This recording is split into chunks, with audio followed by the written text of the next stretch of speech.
ناظرین، پاکستانی سیاست میں اس وقت لوٹوں کی بات کی جا رہی ہے، ضمیر فروشوں کی بات کی جا رہی ہے، وفاداریاں تبدیل کرنے والوں کی بات کی جا رہی ہے۔ لیکن پاکستان کی اگر سیاسی تاریخ کی بات کی جائے تو یہ پاکستانی سیاست میں کوئی نئی چیز نہیں ہے۔ پاکستان میں آپ کو بہت ساری ایسی مثالیں ملیں گی جب لوگوں نے ضمیر فروشی کی، جب لوگوں نے اپنا ووٹ بیچا، جب لوگوں نے وفاداریاں تبدیل کی۔ اور یہ جو الیکٹیبلز ہیں جو اب سامنے آئے ہیں، یہ تقریباً ہر الیکشن میں ہی اس پارٹی کے ساتھ چلے جاتے ہیں جس کی حکومت آنے والی ہوتی ہے۔ لیکن اب جبکہ یہ ساری سچویشن ہمارے سامنے ہے، اس میں میں یہ سمجھتا ہوں کہ پاکستان تحریک انصاف کی حکومت کا بہت بڑا کردار ہے کہ پاکستان تحریک انصاف کی حکومت میں بہت بار ایسا ہوا کہ لوگوں نے اپنا ضمیر بیچا، لوگوں نے اپنے ووٹ بیچے، لیکن پاکستان تحریک انصاف نے ان کے خلاف کوئی خاطر خواہ اقدامات نہیں کیے۔ عمران خان نے خالی الفاظی تو کی لیکن عملی اقدامات نہیں کیے، قانونی کارروائیاں نہیں کی، ان کو ڈی سیٹ نہیں کروایا گیا۔ لیکن اگر عمران خان کی جانب سے ان تمام لوگوں کے خلاف اصولی موقف اپنایا جاتا تو شاید آج عمران خان کو یہ دن دیکھنا نہ پڑتا۔ تو آج کی اس خاص ویڈیو میں آپ کو 5 ایسے واقعات کے بارے میں بتاؤں گا جن میں ہارس ٹریڈنگ ہوئی اس حکومت میں۔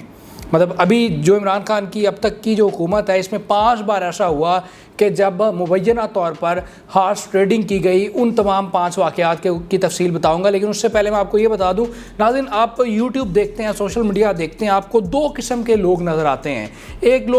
گروہ وہ ہے جو کہ extreme pro P T I video بناتا ہے، اور دوسرا گروہ وہ ہے جو ایکسٹریم پرو نون لیگ ویڈیو بناتا ہے۔ لیکن ہمارے اس چینل کا صرف مقصد یہ ہے کہ آپ کو حقائق بتایا جائیں، ریسرچ بیس چیزیں بتائی جائیں، اور ایک ایسا موقف آپ کے سامنے رکھا جائے جو کہ حقیقت پر مبنی ہو، جو سچائی پر مبنی ہو۔ تو ناظرین، ویڈیو شروع کرتے ہیں۔ سب سے پہلے میں یاد یہ کروانا چاہوں گا آپ کو کہ 2019 میں چیئرمین سینٹ صادق سنجرانی کے خلاف عدم اعتماد کی تحریک جمع ہوئی تھی، اور آپ کو یاد ہوگا کہ اس وقت اپوزیشن کے پاس اکثریت موجود تھی اور 64 ووٹ تھے اپوزیشن کے پاس، اور 53 ووٹ صرف چاہیے تھے ان کو کامیاب کروانے میں نو کانفیڈنس موومنٹ۔ لیکن یہاں پر اپسیٹ یہ ہوا تھا کہ صادق سنجرانی اقلیت کے باوجود جو ہے وہ ووٹ آف نو کانفیڈنس میں کی تحریک جو ہے وہ ناکام ہوگی جن کے خلاف، اور صادق سنجرانی جو ہے ان کے پاس عہدہ برقرار رہا تھا۔ تو اس وقت اپوزیشن نے بڑا احتجاج کیا تھا کہ جی ہمارے جو ووٹرز ہیں ان کو خریدا گیا ہے، ان کے ووٹوں کو ریجیکٹ کیا گیا ہے۔ تو اس وقت پاکستان تحریک انصاف کا یہ موقف تھا کہ جناب یہ جو لوگ ہیں ان کے ضمیر جاگ گئے ہیں۔ پہلے ان کے ضمیر سوئے ہوئے تھے، لیکن اب انہوں نے نو کانفیڈنس موومنٹ میں ووٹ نہ کاسٹ کر کے یا اس کے حق میں ووٹ نہ دے کر ان کا ضمیر جاگ گیا ہے۔ یہی جو مختلف جو آپ کلپ دیکھ رہے ہیں اب ٹیلی ویژن پر وفاقی وزراء کے، یہ وہی اسی وقت کے کلپ ہیں جبکہ ہارس ٹریڈنگ ہوئی تھی، اور اس وقت ہارس ٹریڈنگ کو جائز قرار دیا گیا تھا تحریک انصاف کی جانب سے، عمران خان کی جانب سے حلال قرار دیا گیا تھا۔ ناظرین، اگر اس وقت ایکشن لیا جاتا، اصولی موقف اپنایا جاتا ہے عمران خان کی حکومت کی جانب سے، عمران خان صاحب کی جانب سے، جیسے کہ وہ باتیں کرتے ہیں، تو آج ان کو یہ دن دیکھنا مت پڑتا۔ ناظرین، اس کے بعد دوسرا جو ایونٹ ہوا جس میں مبینہ طور پر ہارس ٹریڈنگ ہوئی، وہ یوسف رضا گیلانی اور حفیظ شیخ کا الیکشن تھا، سینٹ کا الیکشن۔ اس الیکشن میں اسلام آباد سے دونوں نے منتخب ہونا تھا، دونوں میں سے ایک نے، تو اکثریت جو تھی وہ حکومت کے پاس تھی، اور تقریباً 340 ووٹ تھے، اور اس میں سے جب رزلٹ آیا تو پتہ یہ چلا کہ جناب 169 ووٹ حاصل کیے یوسف رضا گیلانی نے، جبکہ ان کے مقابلے میں پاکستان تحریک انصاف کے حفیظ شیخ نے 164 ووٹ حاصل کیے۔ اس طرح حفیظ شیخ ہار گئے، یوسف رضا گیلانی جیت گئے۔ اس وقت پھر ہارس ٹریڈنگ کی بات کی گئی، پیسہ چلنے کی بات کی گئی، اور کچھ ایسی ویڈیوز بھی سامنے آئی جس میں یوسف رضا گیلانی کے بیٹے جو ہیں وہ آفر کر رہے تھے MNS کو، لیکن وہ وقت بھی گزر گیا۔ حکومت کی جانب سے نہ تو کوئی ایکشن لیا گیا، نہ کوئی قانونی کارروائی کی گئی، اور نہ ہی کوئی ایسا قانون بنایا گیا۔ اس سے پہلے جب بھی ہارس ٹریڈنگ ہوئی اس وقت تو عمران خان کے پاس اختیارات موجود نہیں تھے، لیکن جب ان کی اپنی حکومت میں ہارس ٹریڈنگ ہوئی اس کے خلاف بھی انہوں نے ایسا کوئی قانون نہیں بنایا کہ آج یہ لوگ باغی کیمپ میں بیٹھنے سے پہلے 100 بار سوچتے یا ان کو اندازہ ہوتا کہ عبرت والا معاملہ ہو سکتا ہے. تو یہ جب الیکشن ہوا، حفیظ شیخ خار گئے اور یوسف رضا گیلانی صاحب سینیٹر بن گئے، تو اس کے بعد سے یہ چیز سامنے آئی کہ شاید عمران خان جو ہے وہ اعتماد کھو بیٹھے ہیں. اور اس وقت عمران خان صاحب نے یہ فیصلہ کیا کہ ان کو جناب عدم اعتماد کا ووٹ لینا چاہیے. اور یہ وہی وقت ہے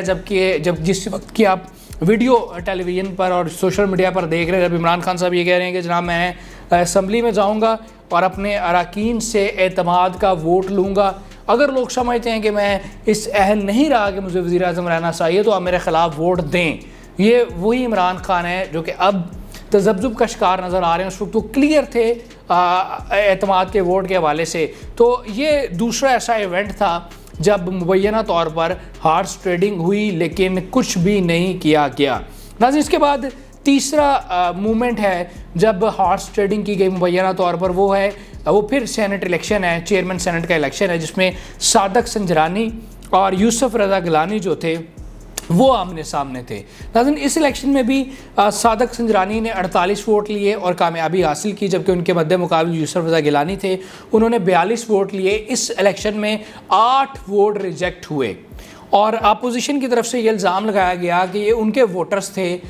جن کو ریجیکٹ کیا گیا جان بوجھ کر، اور یا ان کو خریدا گیا یا کچھ نہ کچھ ایسا سین ہوا. اور اس پر یہ بہت زیادہ بحث بھی ہوئی کہ جناب ووٹ کاسٹ کرنے کے طریقے پہ بڑی باتیں ہوئیں کہ جناب یہ سینیٹرز ہیں، ایوان بالا سے ان کا تعلق ہے، یہ وہ 104 لوگ ہوتے ہیں جو پاکستان کے انتہائی ذہین، پڑھے لکھے اور سب سے زیادہ بااثر لوگ ہوتے ہیں، تو ان کو ووٹ کاسٹ کرنے کا طریقہ نہیں معلوم. تو یہ بھی وہ وقت تھا جب ہارس ٹریڈنگ ہوئی، لیکن اس وقت بھی ہارس ٹریڈنگ جو تھی وہ حلال تھی، جائز تھی، کیونکہ اس وقت وہ ہارس ٹریڈنگ پاکستان تحریک انصاف کے حق میں جا رہی تھی. ناظرین، اس کے بعد چوتھا ایونٹ کریٹ ہوا ہے، وہ ریسنٹلی ہوا ہے جب فیصل وابڈا کو نااہل کیا گیا اور ان کی جو خالی کردہ سینٹ کی نشست تھی اس پر الیکشن ہوا اور وہاں سے نثار کھوڑو جیت گئے. نثار کھوڑو پاکستان پیپلز پارٹی کے سینیٹر بن گئے. تو اس وقت یہ کہا گیا کہ جناب پاکستان تحریک انصاف کے جو ایم پیز ہیں سندھ سے، انہوں نے غداری کی ہے، انہوں نے پیسے لے کر اپنا ووٹ فروخت کیا ہے. لیکن اس وقت بھی کوئی وفاقی حکومت یا وفاقی وزراء کی جانب سے کوئی بیان سامنے نہیں آیا. اور ناظرین، جو پانچواں ایونٹ ہے وہ ویسے ہے تو پرانا تھا لیکن وہ اتنی بڑی بات نہیں تھی، اس لیے میں نے اس کو ترتیب میں آخری نمبر پر رکھا. وہ تھا جب اسپیکر پنجاب اسمبلی کا انتخاب ہوا اور پرویز لائی اسپیکر بنے، تو اس وقت بھی ان کو ان کی جو حکومتی اکثریت تھی اس سے زائد ووٹ پڑے. تو اس وقت بھی یہ بے شک وہ میٹر نہیں تھا کرتا، اکثریت پرویز لائی کی تھی، لیکن ووٹ کیوں زیادہ پڑے، کیوں دوسری جماعتوں سے تعلق رکھنے والے لوگوں نے وفاداری تبدیل کرتے ہوئے پرویز لائی کو ووٹ کاسٹ کیا. میٹر یہ ہے کہ جب آپ بات یہ کرتے ہیں کہ جناب وفاداری تبدیل نہیں ہونی چاہیے، اب جس ٹکٹ پر الیکشن لڑ کر آئے ہیں آپ کو اسی جماعت کی حمایت کرنے چاہیے ہر فورم پر، تو اس وقت دوسری جماعتوں سے آئے ہوئے لوگ، دوسری جماعتوں پر کی ٹکٹ پر منتخب ہوئے لوگوں نے پرویز الہی کو ووٹ کاسٹ کیا، لیکن اس وقت کوئی بات نہیں کی گئی. اس سے پہلے بھی ناظرین جو لاسٹ حکومت تھی پاکستان تحریک انصاف کی KPK میں، اس وقت بھی عمران خان صاحب کے 20 MPs بکے تھے اور ان کی ویڈیوز سامنے آئی تھی اور عمران خان صاحب نے